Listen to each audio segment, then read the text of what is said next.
નમસ્કાર વિદ્યાર્થી મિત્રો, એજ્યુકેશન જીબીમાં તમારું સ્વાગત છે. જો તમને મારો આજનો આ વિડીયો ગમે તો વિડીયોને લાઈક કરજો, શેર કરજો અને ચેનલને સબસ્ક્રાઇબ કરજો. તો ચાલો જોઈએ ધોરણ 5 સ્વાધ્યાય પોથી ભાગ 3 એમાં હિન્દીના એકમ નંબર 11 सच्चा बालक. प्रश्न 1 अ सही वाक्यांश चुनकर पूरा वाक्य फिर से लिखिए. पहला है बेटा सदैव सच बोलना. यह वाक्य कौन बोलता है? तो यह वाक्य उसकी माँ बोलती है. दूसरा है नेक का विलोम शब्द है बेईमान. तीसरा है अब्दुल कादिर के बारे में सही विधान चुनिए.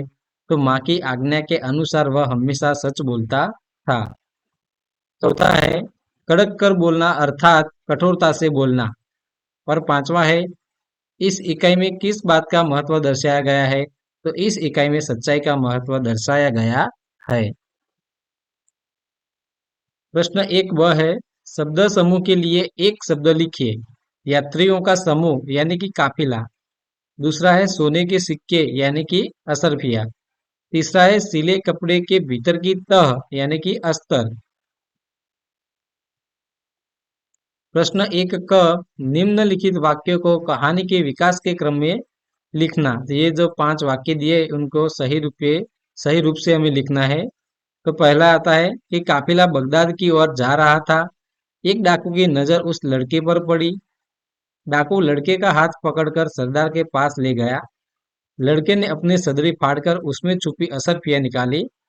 यह बालक बड़ा होकर महान संत हुआ. इस तरह से हमें लिखना है. प्रश्न 2 है कि निम्नलिखित शब्दों का उच्चारण करके फिर से लिखिए. तो ये जो शब्द दिए गए हैं ये शब्द हमें पढ़कर फिर से यहाँ पर लिखने हैं. तीसरा है सच्चा बालक कहानी का लेखन कीजिए. तो सच्चा बालक कहानी उसका हमें लेखन करना है कि एक बार एक लंबा काफिला बगदाद की ओर जा रहा था. रास्ते में डाकू उस पर टूट पड़े. काफिले में एक बालक भी था. एक डाकू ने उसे पूछा तेरे पास कुछ है? तो बालक ने कहा मेरे पास 40 असरफिया है. डाकू के सरदार ने उसे पूछा कहाँ है तेरी असरफिया? तब लड़के ने अपनी सदरी फाड़कर उसमें छुपी असरफिया निकाली. तब सरदार ने कहा इस तरह असरफिया छुपाने का उपाय तुम्हें किसने बताया? बालक ने कहा मेरी माँ ने, ताकि किसी को पता न चले. तो सरदार ने कहा तो हमें फिर क्यों बताया? तब लड़के ने कहा कि मेरी माँ ने मुझे सच बोलने को कहा है. तब सरदार की आंखें खुल गई. उसने इतना छोटा बालक नेकी के रास्ते पर चलता है और हम लूटमार करते हैं और उस दिन से लूटमार न करने की प्रतिज्ञा ली. वह बालक बड़ा होकर अब्दुल कादिर नामक बड़ा संत बना.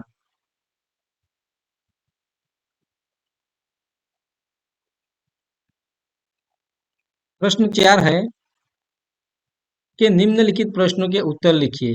पहला है लड़के ने असरफिया कहाँ रखी थी? लड़के ने असरफिया अपनी सदरी में रखी थी. दूसरा है लड़ लड़के की माँ ने उसे क्या सीख दी थी? लड़के की माँ ने उसे सच बोलने की सीख दी थी. तीसरा है सच्चा बालक कहानी से क्या सीख मिलती है? सच्चा बालक कहानी से हमें यह सीख मिलती है कि मुश्किल समय आने पर भी हमें झूठ नहीं बोलना चाहिए.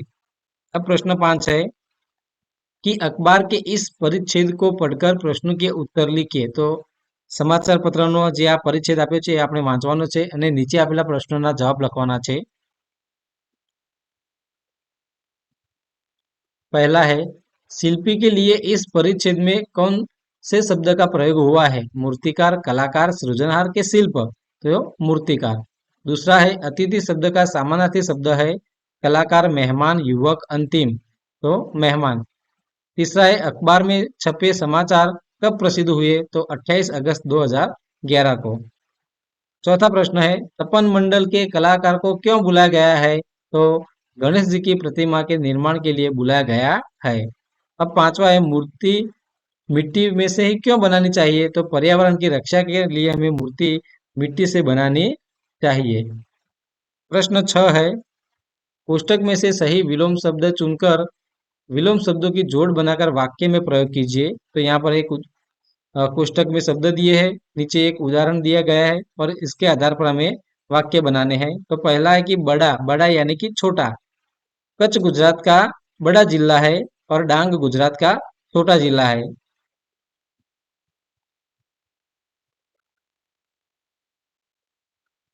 दूसरा है दूर, दूर यानी कि नजदीक। वाक्य है हमारा घर से अस्पताल दूर है और हमारे घर से पाठशाला नजदीक है। तीसरा है सच यानी कि झूठ। हमें हमेशा सच बोलना चाहिए, हमें कभी भी झूठ नहीं बोलना चाहिए। प्रश्न 7 है कि मुहावरों का अर्थ लिखकर वाक्य में प्रयोग कीजिए। कड़क कर बोलना यानी कि कठोरता से बोलना। गलती करने पर पिताजी कड़क कर बोले। दूसरा है आंखों का तारा यानी कि बहुत प्यारा होना। पीयूष अपनी माँ का आंखों का तारा है। और तीसरा है नेक रास्ते पर चलना यानी कि सही रास्ते पर चलना। अब्दुल कादिर ने डाकुओं को नेक रास्ते पर चलना सिखाया। प्रश्न 8 है कि सोचकर उत्तर लिखिए। इसमें पहला है सरदार के पूछने पर लड़के ने ऐसा क्यों कहा, मेरे पास 40 असरफिया है। तो लड़के की माँ ने लड़के को सच बोलना सिखाया था, इसीलिए सरदार के पूछने पर लड़के ने ऐसा कहा कि मेरे पास 40 असरफिया है। दूसरा प्रश्न है सरदार ने डाकुओं से ऐसा क्यों कहा, लूटा हुआ सामान वापस कर दो। क्योंकि यह छोटा बच्चा अपनी माँ का कहा इतना मानता है कि संकट आने पर भी वह कभी झूठ नहीं बोलता। और हम बड़े होकर ईश्वर के बताए हुए रास्ते पर नहीं चलते और लूटमार करते रहते हैं। यह सब बातें सुनकर सरदार में परिवर्तन आ गया था और उसने ऐसा कह दिया कि लूटा हुआ सामान वापस कर दो। प्रश्न 3 है आप अब्दुल कादिर की जगह होते तो क्या करते। तो मैं भी अब्दुल कादिर की तरह सच बोलता। चौथा प्रश्न है सच बोलने पर आपकी कब बहुत प्रशंसा हुई। तो एक दिन मेरे स्कूल में मुझे 500 रुपए की नोट मिली थी और मैंने वह नोट प्रिंसिपल साहब को दे दिया था। तब दूसरे दिन प्रार्थना में प्रिंसिपल साहब ने मेरी बहुत प्रशंसा की थी। अब पांचवा प्रश्न है कि आपको झूठ बोलने पर डांट कब मिली, इसके बाद क्या हुआ। तो एक दिन मैंने अपने दोस्तों के साथ खेलने के लिए झूठ बोलकर स्कूल से छुट्टी ली थी। तब बहुत डांट मिली थी। उसके बाद मैंने कभी भी झूठ नहीं बोला। જો મિત્રો તમને મારો આજનો વિડીયો ગમ્યો હોય તો વિડીયોને લાઈક કરજો, શેર કરજો અને ચેનલને સબસ્ક્રાઇબ કરજો જેથી આવનારા નવા વિડીયોનું નોટિફિકેશન તરત જ તમને મળતું રહે।